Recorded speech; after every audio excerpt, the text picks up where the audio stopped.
السلام علیکم ورحمۃ اللہ وبرکاتہ۔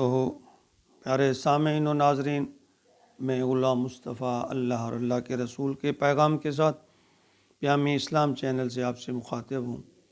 درس قرآن کے سلسلہ میں آج کا ہمارا سبق سورۃ انفال آیت نمبر 52 ہے۔ اعوذ باللہ من الشیطان الرجیم، بسم اللہ الرحمن الرحیم۔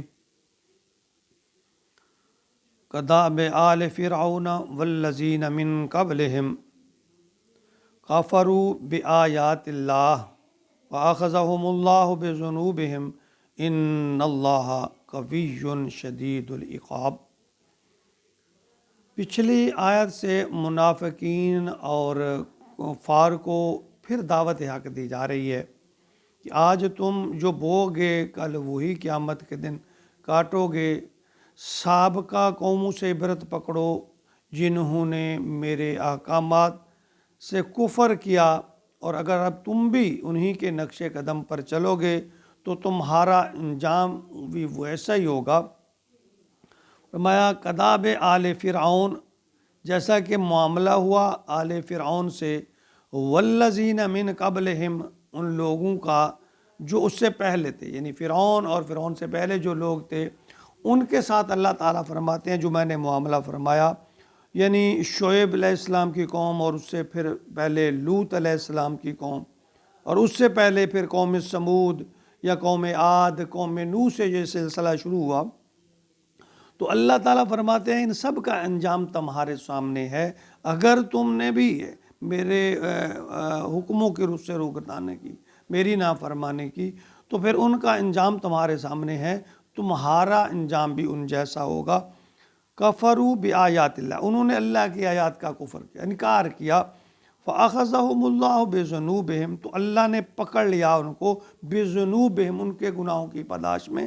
یہاں یہ بات ذہن میں رکھیے، ایک تو کافر وہ ہے جس نے کلمہ نہیں پڑھا، وہ تو سرے سے ہے، اور وہ بھی یعنی یہ جو کافروں کا یہاں لفظ آیا کفروا بآیات اللہ، تو جو انسان وہ اس نے کلمہ پڑھ رکھا ہو، اگر وہ اللہ کے احکام سے انکار کرتا ہے تو وہ اسی زمرے میں آتا ہے۔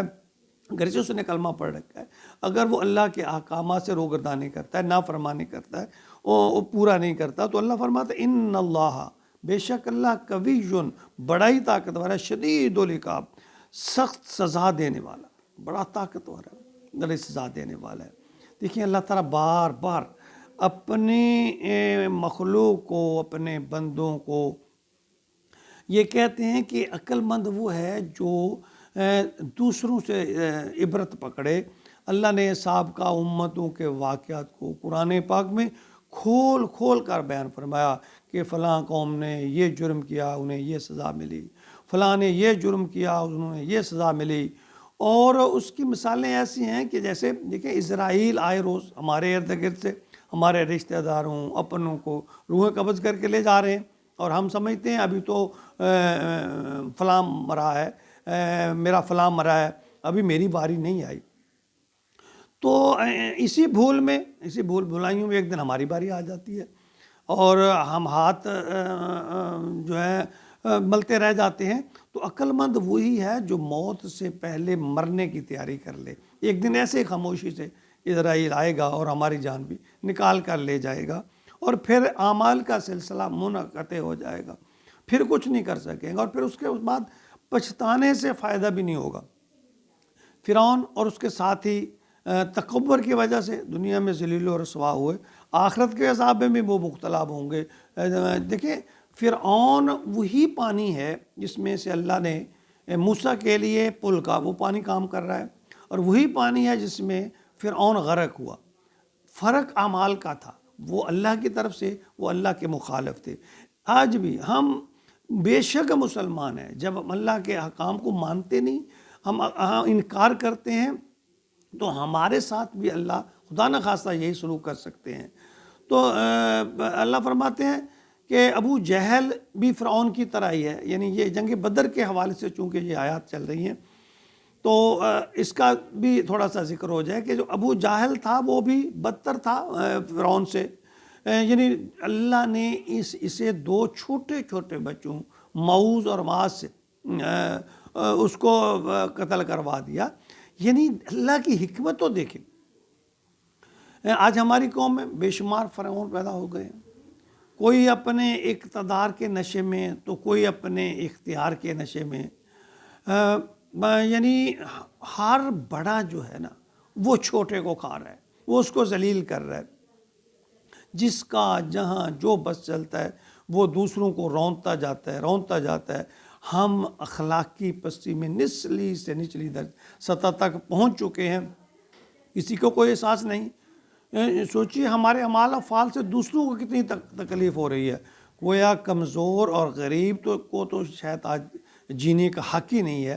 یاد رکھیں، سب سے بڑا طاقتور اور سب سے زیادہ اختیارات کا مالک اللہ ہے، وہ سب کچھ دیکھ رہا ہے۔ وہ ظالم کی رسی کو ڈھیلا تو کرتا ہے، مگر جب اس کی پکڑ آتی ہے نا تو پھر پتہ ہی نہیں چلتا۔ دیکھیں فرعون اور ابو جہل کی طرح نیست و نابود کر کے رکھ دیتی ہے۔ یعنی فرعون کی مثال کہ وہ موسیٰ کے مقابلے میں کتنا طاقتور تھا، کثیر تعداد میں تھا، سامان حرب، دولت، سب کچھ تھا، لیکن اللہ نے اسے اسی پانی میں غرق کیا جس پانی سے موسیٰ نکل کر چلے گئے۔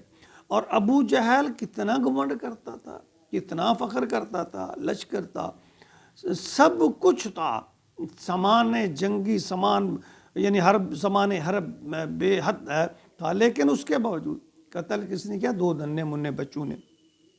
تو ہمیں بھی اپنے اعمال کا محاسبہ ضرور کرنا چاہیے کہ ہمیں اپنی آخرت کو نہیں بھولنا چاہیے، اور کہ ان اللہ قوی شدید العقاب، اللہ تعالیٰ کی جو پکڑ ہے نا وہ بڑی سخت ہے، اور اللہ جب پکڑنے پہ آتے ہیں نا تو پھر کوئی چھڑا نہیں سکتا۔ یعنی اپنے دل میں اللہ کا ڈر پیدا کریں، احساس پیدا کریں، تقوی پیدا کرنے کی کوشش کریں، اور ہر وقت یہ ڈرتے رہیں کہ یہ کام اللہ کو پسند ہے کہ نہیں ہے۔ دیکھیں زندگی ایک محدود لمحے ہے، بڑی تیزی سے گزر رہی ہے، اور ایک دن یہ اعمال کا سلسلہ بھی ختم ہو جائے گا، پھر پچھتانے سے کوئی فائدہ نہیں ہوگا۔ ہمیں چاہیے کہ ہم اللہ کے قرآن کو غور سے پڑھیں، بہت ساری باتیں، اور اللہ کی رحمت ہمیں نصیب ہوگی اور ہدایت کے راستے کھلیں گے۔ اللہ تعالیٰ ہمیں سمجھنے کی توفیق عطا فرمائے اور عمل کی بھی توفیق عطا فرمائے، کیونکہ عمل کے بغیر کچھ نہیں ہوتا۔ جو کریں گے وہی بوئیں گے۔ جس طرح دنیا میں ہم یہ سمجھتے ہیں کہ بغیر کوشش کے کوئی کام نہیں ہوتا، آخرت کی کوشش بھی ضروری ہے۔